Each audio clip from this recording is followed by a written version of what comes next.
Contrary to the narrative you may see a lot, Americans are not necessarily as predictable as you might think when it comes to their views on abortion. Democrats aren't all pro-choice and Republicans aren't all pro-life, and a lot of people are somewhere in between.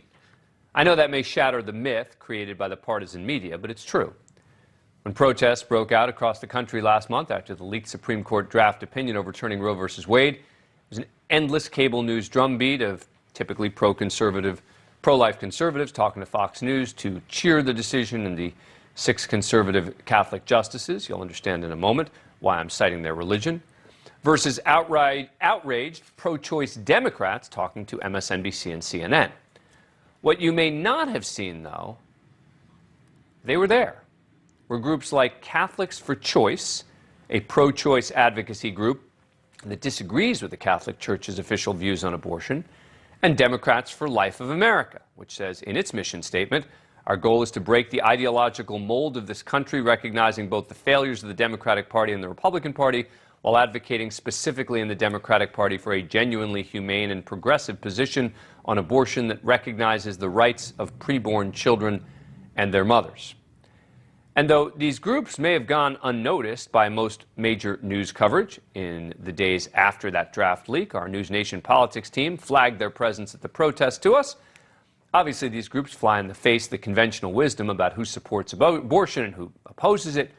Catholics for Choice has been around for half a century, Democrats for Life for 20 years. And historically, by the way, it used to not be that uncommon for Democratic lawmakers to hold pro-life views. Now, if you haven't heard of these organizations, it may be because they don't fit the simple us versus them categories most news outlets have become accustomed to defaulting to when they cover the abortion debate.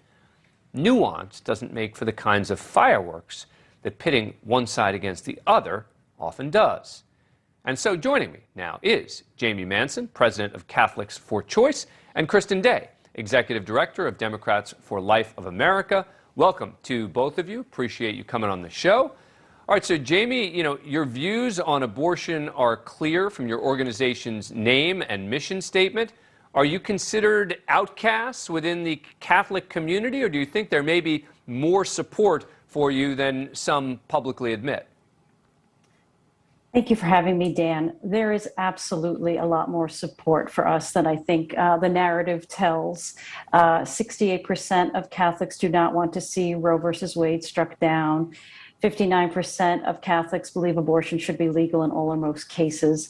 So we definitely do serve a pro-choice majority in terms of the Catholic presence in the United States.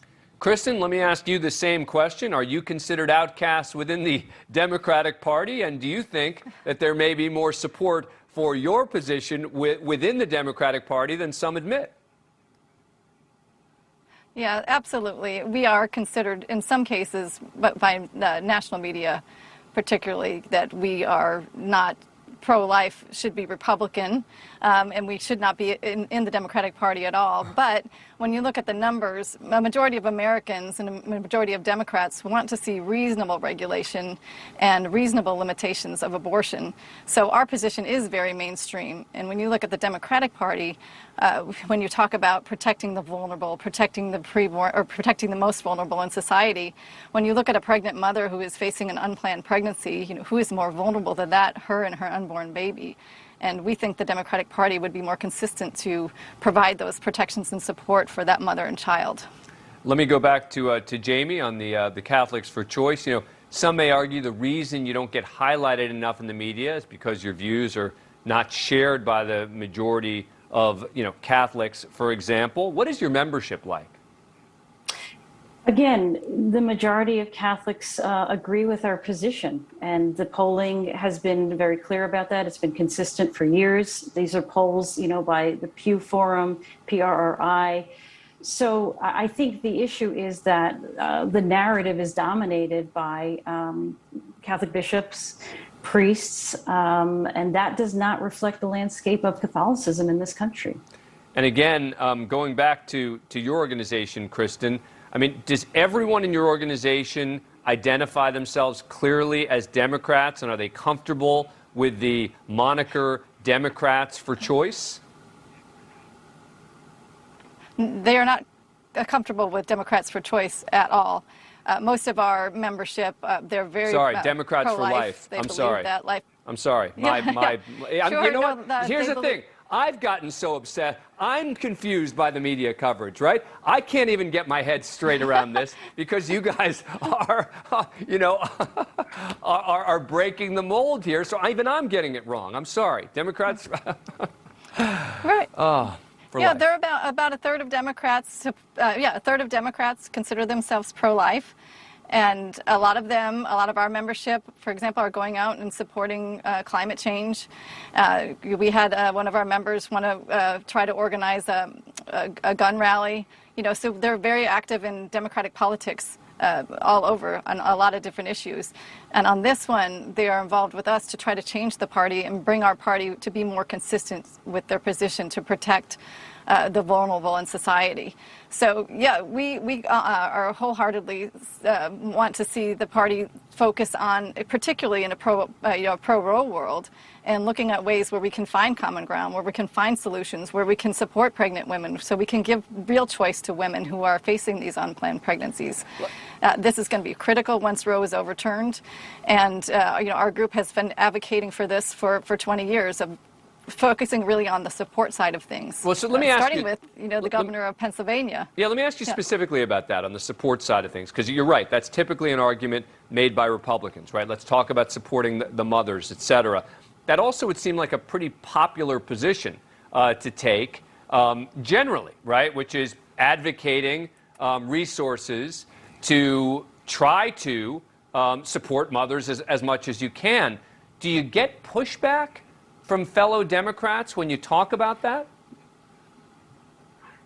We do. The main focus since Roe v. Wade was first passed has been on overturning Roe v. Wade or protecting the right to abortion. And what was lost in this discussion is supporting pregnant women, giving them real choice.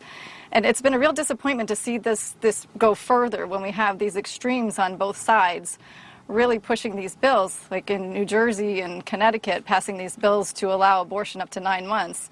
And on the other side, having some Republican legislators were trying to ban abortion in all cases. So we want to bring it back, particularly when Roe is overturned, and even starting now, really bringing the conversation toward the support side of making sure that women have everything they need. We've been advocating for the Emma bill, the Every Mother Matters Act, which puts a woman who is in unplanned pregnancy in touch with all the resources, state, federal, local resources that are available to her to make a real choice, making sure that she can stay in school, making sure that she can have a job, that if she is pregnant, she has every option available to make a choice to carry that child to term and not just see abortion as the only choice. Jamie, I don't know the answer to this question. Have you guys done TV together before? We have not. No. I mean, again, this isn't like a super novel idea, right, that we had. But it just does seem to me in a show, and the mission of this show is to try to have, sort of a moderate, all sides discussion. And having the two of you on, I think, is so important together, because my guess is you don't share views on necessarily, a lot of topics, in particular on the issue of abortion. You have, it seems, a different worldview, but both of you are taking a position that is moderate, that is saying, let's focus on what the majority of Americans want here, and let's try to provide options for them. And, Jamie, I just think that's so important in terms of what you're doing, in terms of both sides, and having this kind of discussion about an issue that is this important. Yeah, I think it is too. I think there's probably more common ground than we realize, because again, it's such a polarized political issue. And I think for Catholics for Choice's perspective, we completely lose sight of the childbearer, of the pregnant woman. What gives me pause, I think, about what Ms. Day is saying is that it's about women having a real choice, and I don't quite know what that means. Does that mean no choice? Because for us, as a social justice organization, we do believe it is important for women to have that choice as part of honoring their dignity and their freedom and their equality. And that doesn't surprise me that you guys disagree about that, right? I totally get that. You want to make a quick response, Kristen, and then we got to wrap this up. Sure. Sure, I would say in response to that, most women who seek abortion are poor. In New Jersey, 40% of women seeking abortion are from the African American community.